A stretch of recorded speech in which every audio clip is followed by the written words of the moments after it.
Hello বন্ধুরা, স্বাগতম সবাইকে। এটা 2023-এর 25শে ডিসেম্বরের দিনের ভ্লগ। ব্যান্ড্রা কাটার রোডে একটা বিশাল বড় ক্রিসমাস ট্রি সাজিয়েছে। ফেসবুক বা ইনস্টাগ্রামে অনেক অনেক রিলস আসছে, তাই আমরা ঠিক করেছি আজকে ব্যান্ড্রার কাটার রোডটা ঘুরে আসব। আমরা এখন অটোতে করে চলেছি বরিভ্যালি স্টেশনে। আমরা পৌঁছে গেছি বরিভ্যালি স্টেশনে। এবার ট্রেনের জন্য একটু অপেক্ষা। উঠে পড়েছি ট্রেনে। আমরা ফার্স্ট ট্রেন ধরেছি। পৌঁছে গেছি ব্যান্ড্রা স্টেশনে। এটা হলো ব্যান্ড্রা স্টেশনের পশ্চিম দিক।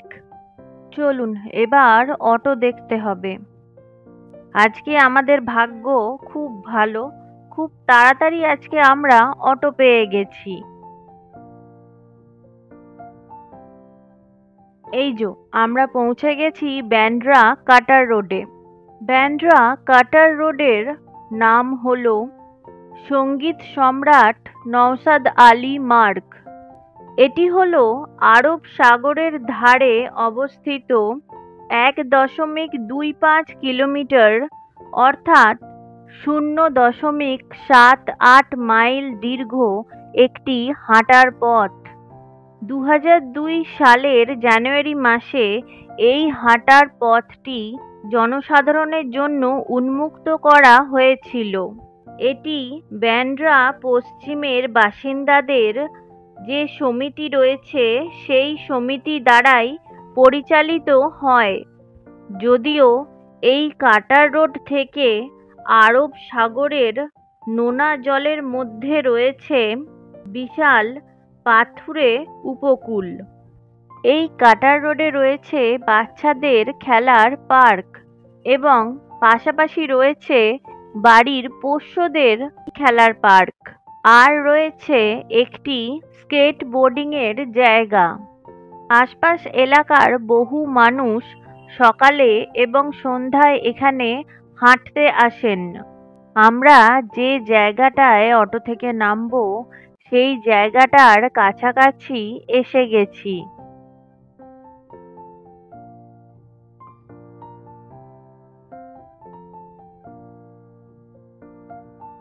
এই যে নেমে পড়েছি অটো থেকে। এবার ব্যান্ড্রা কাটার রোডের হাঁটার জায়গাটিতে প্রবেশ করি। গাড়ির পার্কিং দেখে বোঝা যাচ্ছে বহু মানুষ আজকে এখানে উপস্থিত হয়েছেন।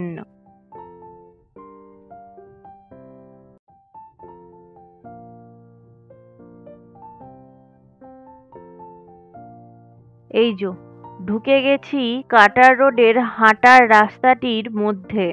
এই যে সামনের জায়গাটি লাইট দিয়ে সাজিয়েছে, এই জায়গাটির রিলস ভিডিওই ফেসবুক এবং ইনস্টাগ্রাম ফিডে সবথেকে বেশি আসছে।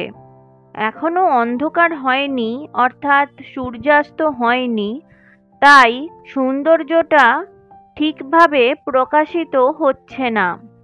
আশা করি অন্ধকার হলে অর্থাৎ সূর্যাস্তের পর এই জায়গাটি দেখতে ভীষণ সুন্দর লাগবে, ঠিক যেমন রিলসে দেখাচ্ছে।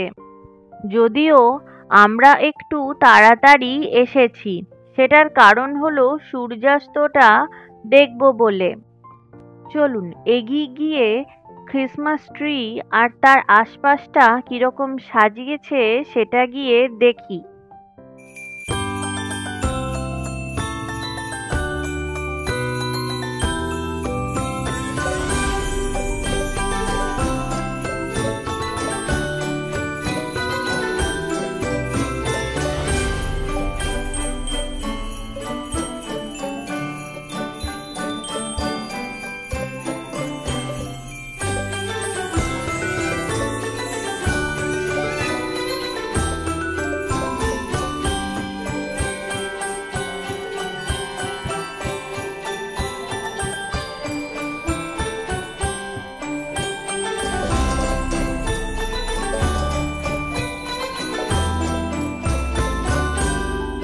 গাছে আলো জ্বলতে এখনো বেশ অনেকক্ষণ দেরি। চলুন আপনাদের দুটো জিনিস দেখিয়ে আনি। এক, ব্যান্ড্রা কাটার রোডের পাথুরে বিচ, আর সচিন টেন্ডুলকারের ব্যাট। এখানে তারার মধ্যে আলো দিয়ে বেশ সুন্দর সাজিয়েছে। এই তারার ভিতর দিয়ে ঢুকে বাঁ দিকে যাই।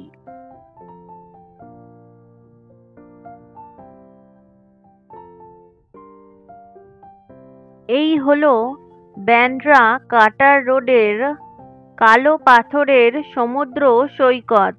এখানে সমুদ্র ওই যে ওই দূরে।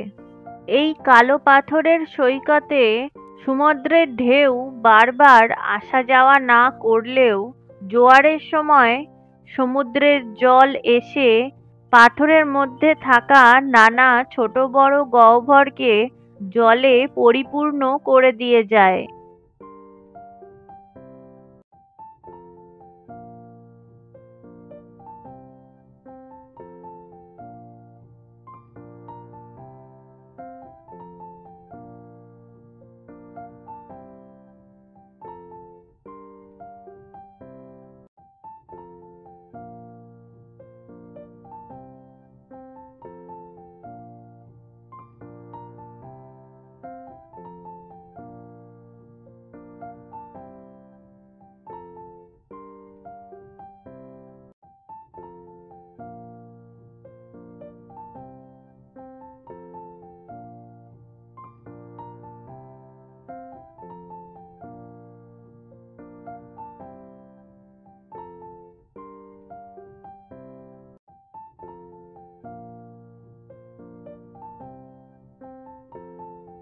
চলুন আপনাদের এবার সচিন টেন্ডুলকারের ইয়া বড় ব্যাটটা দেখাই।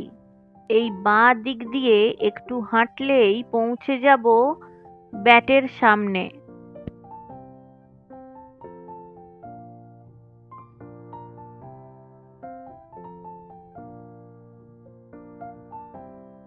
এই যো আমরা পৌঁছে গেছি ব্যাটের সামনে।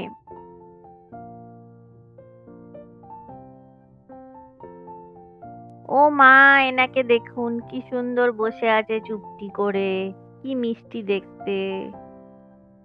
এই ব্যাটটি হলো সচিন টেন্ডুলকারের ব্যাট অফ অনার। এটি বিশ্বের বৃহত্তম স্টিলের ব্যাট। ওজন 2 টনের থেকেও বেশি এবং 25 ফুটের থেকেও বেশি উচ্চতায় এটির অবস্থান। এই ব্যাটে রয়েছে সচিন টেন্ডুলকারের অটোগ্রাফ। সূর্যাস্ত হতে এখনো বেশ কিছুটা সময় বাকি রয়েছে। বেশ কিছু মানুষকে দেখছি এই কালো পাথরের উপকূল পেরিয়ে ওই দূরে সমুদ্রের কাছে গিয়েছে। চলুন যতক্ষণ না অন্ধকার হচ্ছে ততক্ষণ এই দিক দিয়ে এক চক্কর হেঁটে আসি।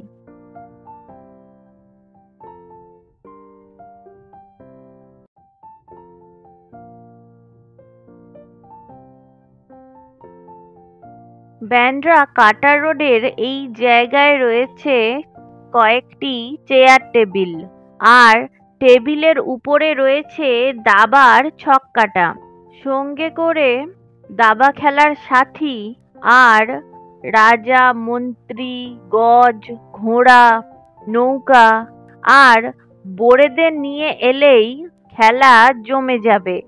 তবে অনেক ক্ষেত্রেই অনেকে দাবার ছকে গুটি সাজিয়ে অপেক্ষা করেন অচেনা খেলার সাথীর জন্য। এইভাবে দাবা খেলতে এসে অনেকেই একে অপরের খুব ভালো বন্ধু হয়ে যান। কখনো আবার যার সঙ্গে বসে 1-2 দান দাবা খেলা হলো, সেই মানুষটার সঙ্গে হয়তো আর কোনোদিনই দেখা হয় না। মনের পাতায় থেকে যায় নানা দাবার চালের এক রাশ কিছু ছবি। ওই সামনেটুকু পর্যন্ত হেঁটে যাই, তারপর আবার ফেরার পথ ধরবো, মানে ওই ক্রিসমাস ট্রিটার কাছে ফিরে যাব। ওই পার্কটা যাব। পার্কটা তো বিকেলে বন্ধ হয়ে যাবে। পার্কটা এখন খোলা আছে বৎস, লাইটিং দিয়েছে না, খোলা আছে, আর কিছু নেই এদিকে। চল দেখি এটা একটা নেই। এখানে একজন শান্তি করে কি সুন্দর ঘুমুচ্ছেন।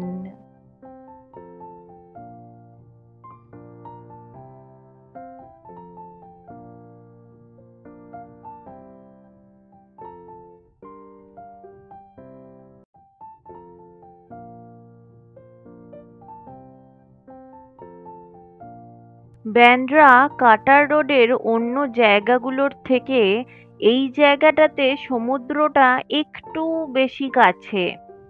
এই পাথুরে উপকূলের কোনো একটা জায়গাতে সাগর গণেশ নামে একটি জায়গা রয়েছে, যেখানে গণেশ ঠাকুরের নিত্য পুজো হয়। আজকে তো সেই জায়গাটা কোথাও দেখতে পেলাম না। মনে হয় কাটা রোড যেখান থেকে শুরু হচ্ছে সেই দিকে কোথাও হবে। অন্য একদিন এসে সাগর গণেশের দর্শন করে যাব।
সরি,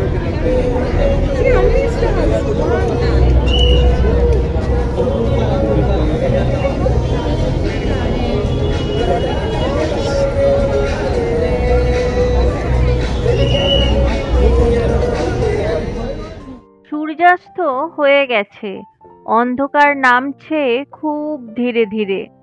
আমরা এসে থেকে অনেকক্ষণ ধরে হাঁটছিলাম, তাই এই জায়গাটায় এসে একটু বসেছি। একটুখানি অন্ধকার হোক, তারপর উঠে আবার হাঁটতে হাঁটতে ওই গাছটার কাছে যাব। এবার উঠি। ক্রিসমাস ট্রিটার দিক থেকে অনেক রকম কথা ভেসে আসছে। চলুন দেখি গিয়ে কি হচ্ছে ক্রিসমাস ট্রি এর নিচে। আমরা যখন এখানে এসে পৌঁছেছিলাম তখন সূর্যের আলো ছিল বলে এই জায়গাটার সৌন্দর্যটা সম্পূর্ণভাবে প্রকাশ পাচ্ছিল না। এখন অন্ধকার অন্ধকার হয়ে এসেছে তো, তাই ভীষণ সুন্দর লাগছে।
এখানে ভারতীয় স্পাইডারম্যানকে খুঁজে পাওয়া গেছে।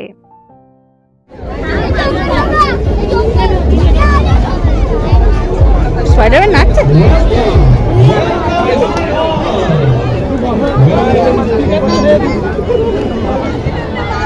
All right, are you enjoying this Sorry. wonderfully beautiful tree that we have here?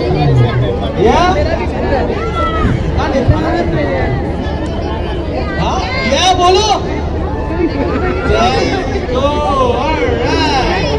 We got an evening for you. Hip, hip, hip, hip, hip. There you go. All right. Well done. So, does anyone know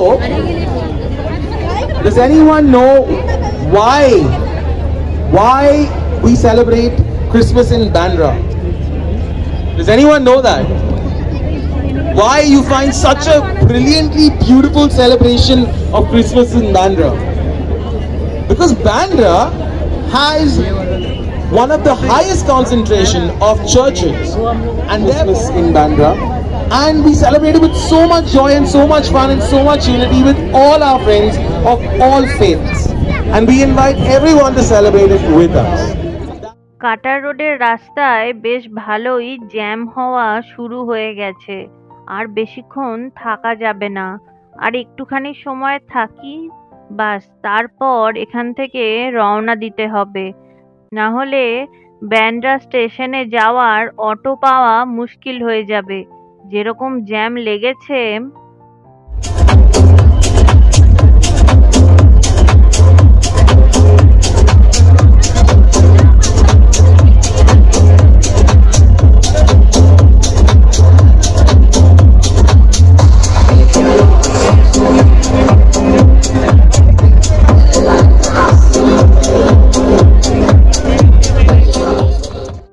এবার রওনা দিই ব্যান্ড্রা স্টেশনের দিকে। অনেকগুলো অটোকে বলার পর ইনি যেতে রাজি হয়েছেন। ডান দিকের জ্যামটা জাস্ট দেখুন, উরি বাবা।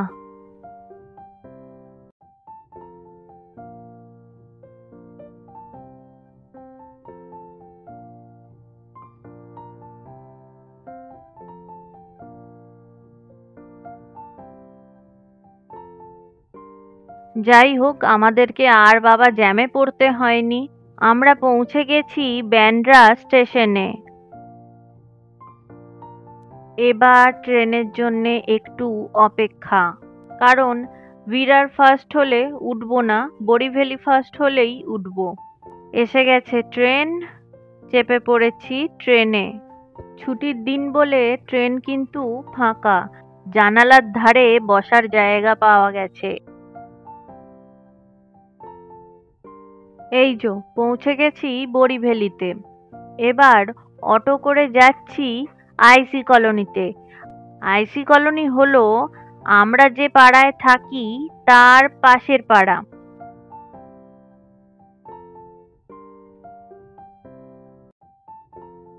পৌঁছে গেছি আইসি কলোনিতে। এবার পুরো জায়গাটা পায়ে হেঁটে ঘুরে তারপর বাড়ি ফিরবো। এই আইসি কলোনিতে রয়েছে দুখানা বড় বড় চার্চ। বরিভ্যালির এই জায়গাটিতেই খ্রিশ্চান ধর্ম অবলম্বনকারী মানুষদের বসবাস সবথেকে বেশি, তাই প্রতি বছর 24শে ডিসেম্বর এবং 25শে ডিসেম্বর এই দুটি দিন আইসি কলোনি জায়গাটিকে আলো দিয়ে সাজানো হয়।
চলুন এবার গিয়ে চার্চটা দেখে আসি। আইসি কলোনির এই রাস্তা দিয়ে গিয়ে রয়েছে একটি চার্চ।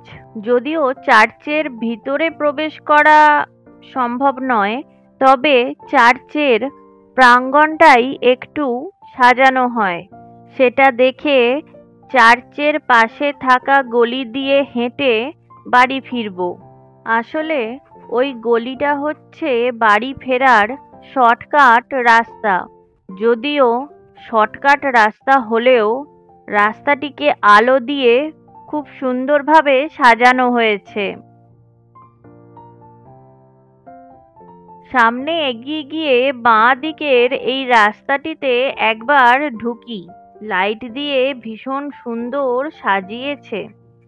এটিও একটি গলি, যদিও গলির এই দিক দিয়ে ঢুকে অন্য দিক দিয়ে আমরা বেরুচ্ছি না, কারণ এই গলির অপর প্রান্ত শেষ হচ্ছে যেখানে ওই গানের প্রোগ্রামটা চলছে তার ঠিক পাশের একটি জায়গায়।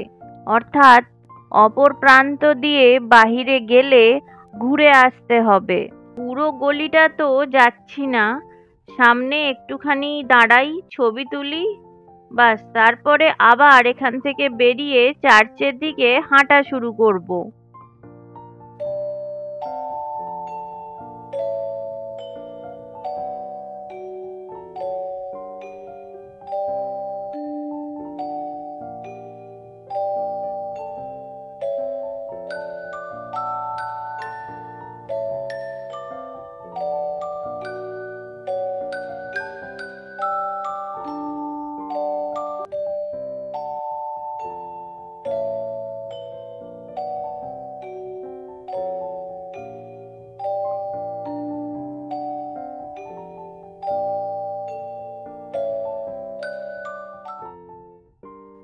আলোকিত গলিটি থেকে বেরিয়ে এলাম।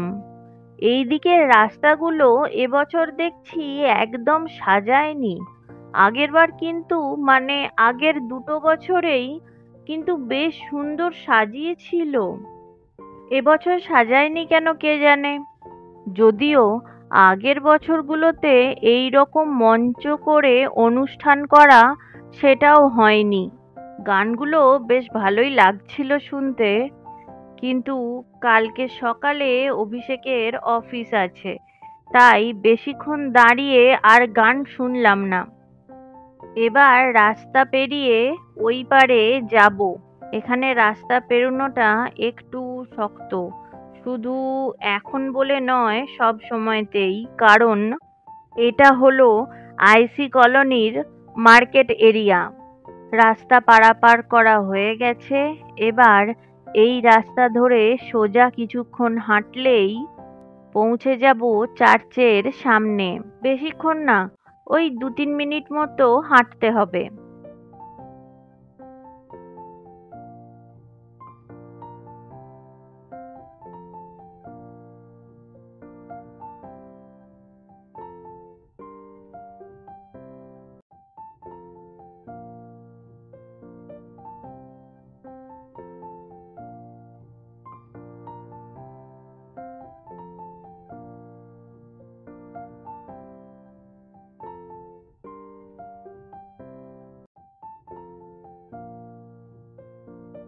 হাঁটতে হাঁটতে আমরা চলে এসেছি চার্চের কাছাকাছি। আমরা যে চার্চটাতে যাচ্ছি সেই চার্চটার নিচেতেই রয়েছে মন্ডপেশ্বর গুহা। চলুন, এসে গেছি চার্চের সামনে। এবার চার্চের প্রাঙ্গণে প্রবেশ করি।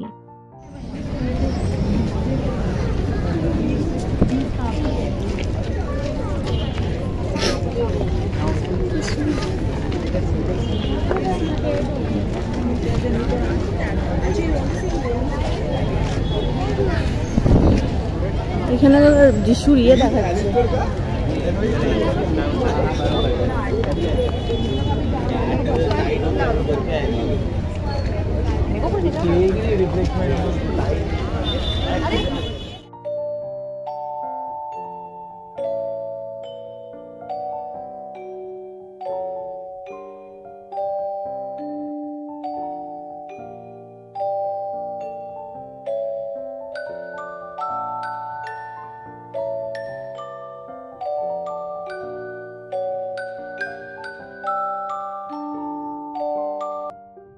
এটা আমরা দেখছিলামই, হঠাৎ করে পাওয়ার কাট হয়ে গেল। এবার কখন আবার পাওয়ার আসবে সেটার জন্য অপেক্ষা করা তো সম্ভব নয়, তাই চার্চ প্রাঙ্গণ থেকে বাইরে বেরিয়ে যাচ্ছি। চার্চের প্রাঙ্গণ থেকে বেরিয়ে আমরা চলে এসেছি চার্চের পাশের গলিতে। এটাই হলো শর্টকাট রাস্তাটা। এই রাস্তাটাও লাইট দিয়ে ভীষণ সুন্দর সাজিয়েছে। গত 2 বছরে দেখেছি এই জায়গাটিতে একজন সান্টা ক্লজ আসেন, বাচ্চাদেরকে চকলেট দেন, বাচ্চাদের সাথে ছবি তোলেন। এবার কি আসেননি? ও না না, এসেছেন। ওই যে ওই দিকটাতে উনি বসেছেন। ওই দিকটাতে যাই, বহু মানুষ ওই দিকটাতেই ভিড় জমাচ্ছেন।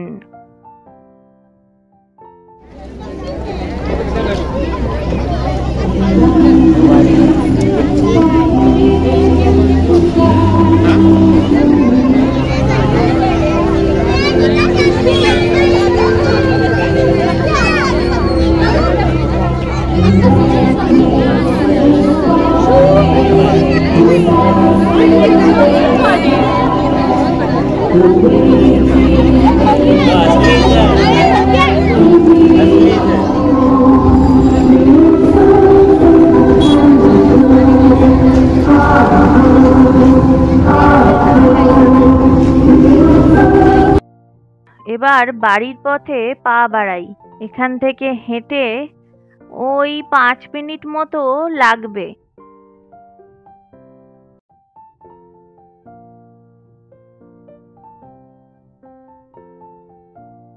এই যে পৌঁছে গেছি আমাদের ফ্ল্যাটের সামনে। চলুন এবার ভিতরে প্রবেশ করি। আর পারছি না, আজকে যা হাঁটা হয়েছে না, বাবারে পা ব্যথা হয়ে গেল। তবে দাঁড়ান, ভিতরে যাওয়ার আগে এটা দেখাই।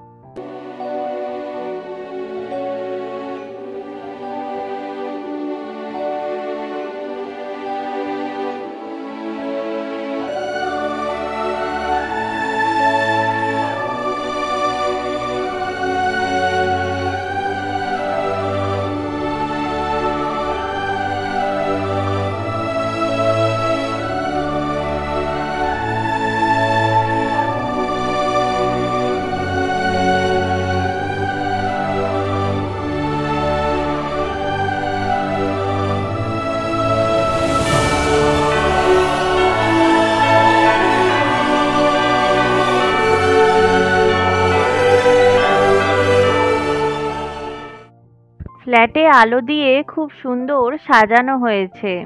আমাদের ঘরের দুটো বড় বড় জানালাতেও আমি আলো দিয়ে সাজিয়েছি।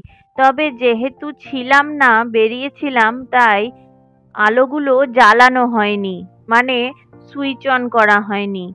যাই ঘরে গিয়ে আলোগুলো জ্বালাই। ও বাবা, কে আসছে দেখুন! ইনি হলেন আমাদের ফ্ল্যাটের মিয়াও। এনার সবকিছুতেই ভীষণ কৌতূহল। অভিষেক যখনই ওর ছবি তোলার চেষ্টা করে, ও তখনই এগিয়ে এসে হাত বাড়িয়ে ফোনটাকে দেখার বা বোঝার চেষ্টা করে যে এই জিনিসটি কি। ওর জন্যে জল, খাবার সব কিছু ফ্ল্যাটে রাখা থাকে। টাটা মিয়াও। ও মিয়াও টাটা। মিয়াও সারা দেয়নি, মিয়াও এখন জল খেতে ব্যস্ত। চলো। এই ভিডিওটি এখানেই শেষ করছি। দেখা হচ্ছে পরের ভিডিওতে খুব তাড়াতাড়ি। সকলকে জানাই শুভ রাত্রি। Please like, comment and subscribe.